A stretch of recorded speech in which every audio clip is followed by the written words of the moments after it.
After this, there is a feast of the Jews, and Jesus went up to Jerusalem. Now, there is in Jerusalem by the sheep gate a pool, which is called in Hebrew Bethesda, having 5 porches.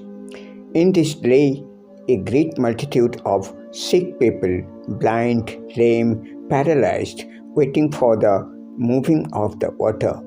For an angel went down at a certain time into the pool and stirred up the water.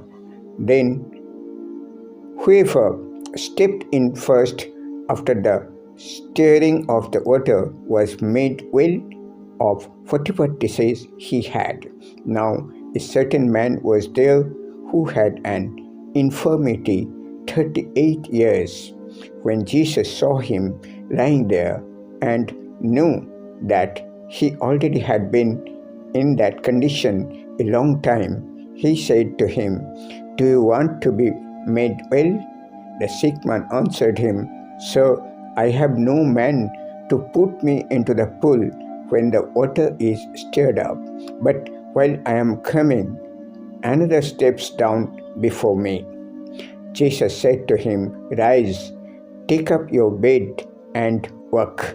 And immediately the man was made well, took up his bed and walked. And that day was the Sabbath. The Jews therefore said to him, who was cured, "It is the Sabbath. It is not lawful for you to carry your bed." He answered them, "He who made me well said to me, 'Take up your bed and walk.'" Then they asked him, "Who is the man who said to you, 'Take up your bed and walk'?" But the one who was healed did not know who it was, for Jesus had withdrawn a multitude being in that place. Afterward, Jesus found him in the temple and said to him, "See, you have been made well. Sin no more, lest a worse thing come upon you." The man departed and told the Jews that it was Jesus who made him well. For this reason the Jews persecuted Jesus and sought to kill him, because he had done these things on the Sabbath. But Jesus answered them, "My Father has been working until now, and I have been working." Therefore the Jews sought all the more to kill him, because he not only broke the Sabbath, but also said that God was his Father, making himself equal with God. Then Jesus answered and said to them, "Most assuredly, I say to you, the Son can do nothing of himself, but what he does, the Father do.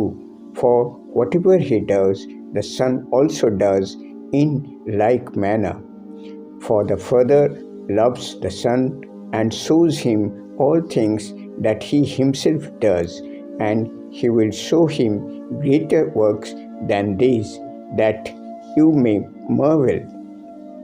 For as the Father raises the dead and gives life to them, even so the Son gives life to whom he will. For the Father judges no one, but has committed all judgment to the Son, that all should honor the Son just as they honor the Father. He who does not honor the Son does not honor the Father who sent him. Most assuredly, I say to you, he who hears my word and believes in him who sent me has everlasting life, and shall not come into judgment, but has passed from death into life. Most assuredly, I say to you, the hour is coming, and now is, when the dead will hear the voice of the Son of God, and those who hear will live. For as the Father has life in himself, so he has granted the Son to have life in himself and has given him authority to execute judgment also, because he is the Son of Man. Do not marvel at this, for the hour is coming in which all who are in the graves will hear his voice, and comfort those who have done good to the resurrection of life, and those who have done evil to the resurrection of condemnation. I can of myself do nothing. As I hear, I judge, and my judgment is righteous, because I do not seek my own will, but the will of the Father who sent me. If I bear witness of myself, my witness is not true. There is another who bears witness of me, and I know that the witness which he witnesses of me is true. You have sent to John, and he has become witness to the truth. Yet I do not receive testimony from man, but I say these things that you may be saved. He was the burning and shining lamp, and you were willing for a time to rejoice in his light. But I have a greater witness than John's, for the works which the Father has given to me to finish, the very works that I do, bear witness of me that the Father has sent me. And the Father himself who sent me has testified of me. You have neither heard his voice at any time nor seen his form, but you do not have his word abiding in you, because whom he sent, him you do not believe. You search the scriptures, for in them you think you have eternal life, and these are they which testify of me. But you are not willing to come to me that you may have life. I do not receive honor from men, but I know you, that you do not have the love of God in you. I have come in my Father's name, and you do not receive me. If another comes in his own name, him you will receive.